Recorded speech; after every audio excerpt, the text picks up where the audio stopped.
Point blank shoot, point blank sweet, এটা হিমন্ত বিশ্ব শর্মা যে বারংবার বিবাদিত কথা বলেছে, বারংবার একটা ধর্মকে টার্গেট করেছে।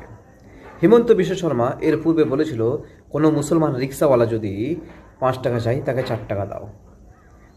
মুসলমানদেরকে, মিয়াদেরকে কষ্ট দেওয়ার কথা বলেছে সেই হিমন্ত বিশ্ব শর্মা, সেই ডবল ইঞ্জিন সরকার যে নাকি বলেছে যে ভারতকে নাম্বার 1 বানাবে, সারা পৃথিবীতে, সারা ওয়ার্ল্ডে ভারতের বলবালা হবে, ভারতের আলোচনা হবে, ভারত এত সুন্দরভাবে এগিয়ে যাবে, এরকমভাবে এগিয়ে যাবে যে Himanta Biswa Sarma point blank shoot, point blank shoot এই কথাটাই ইউজ করেছিল। এই কথাটাই হিমন্ত বিশ্ব শর্মা কি করে একটা মুসলমানকে টার্গেট করে, দুটো মুসলমান যাদের মাথার মধ্যে টুপি আছে আর মুখের মধ্যে দাড়ি আছে, এদেরকে টার্গেট করেছে একদম গুলি করে মারার জন্য।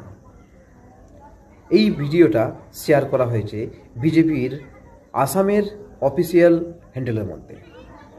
এবার আপনারাই বলুন, বিজেপি সরকার, হিমন্ত বিশ্ব শর্মা আসামের মুসলমানদেরকে, সারা ভারতের মুসলমানদেরকে কী বার্তা দিতে চাইছে?